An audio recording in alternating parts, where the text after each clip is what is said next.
6ാം ആഴ്ചയിലേക്ക് കടക്കുന്ന അമേരിക്കയും ഇസ്രായേലും ഇറാനും തമ്മിലുള്ള രക്തരൂക്ഷിതമായ യുദ്ധം വളരെ സെൻസിറ്റീവും അപകടകരവുമായ ഒരു ബന്ദിയാക്കൽ പ്രതിസന്ധിയിലേക്ക് നീങ്ങുകയാണ്.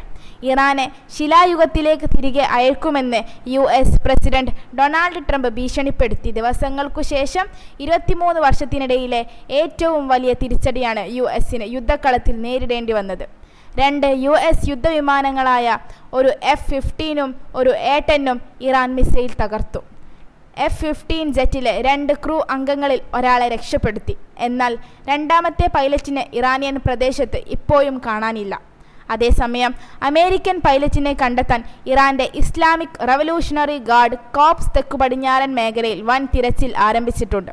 ശത്രു പൈലറ്റിനെ പിടികൂടുകയോ കൊല്ലുകയോ ചെയ്യുന്ന ഏതൊരാൾക്കും ഗണ്യമായ പ്രതിഫലവും ബഹുമതിയും ലഭിക്കുമെന്ന് മേഖലയിലെ ഗവർണർ പരസ്യമായി പ്രഖ്യാപിച്ചു.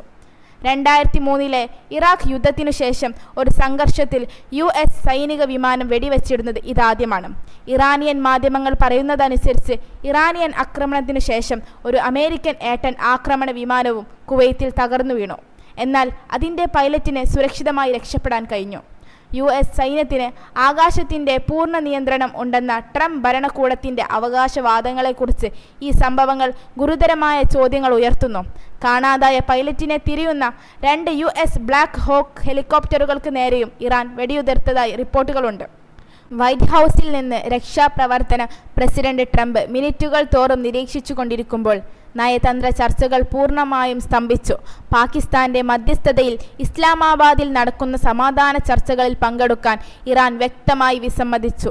നേരെ മറിച്ച് ഭരണമാറ്റത്തിനായി ആരംഭിച്ച യുദ്ധം ഇപ്പോൾ കാണാതായ പൈലറ്റുമാർക്കായുള്ള വെറും തിരച്ചിൽ മാത്രമായി ചുരുങ്ങി എന്ന് ഇറാനിയൻ പാർലമെന്റ് സ്പീക്കർ മുഹമ്മദ് ബാക്കർ ട്രംപിനെ പരിഹസിച്ചു. ഈ യുദ്ധത്തെ ചൊല്ലി USനുള്ളിൽ തന്നെ അഭിപ്രായ വ്യത്യാസങ്ങൾ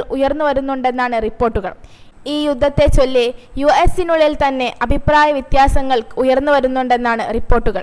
ഇറാഖിലെയും വിയറ്റ്നാമിലെയും തെറ്റുകൾ ആവർത്തിക്കപ്പെടുമെന്ന കാരണത്താൽ കരസേന അധിനിവേശം വിമർശിക്കപ്പെടുന്നു. ഈ യുദ്ധത്തിന് ഇരുപക്ഷവും കനത്ത വില കൊടുക്കുകയാണ്.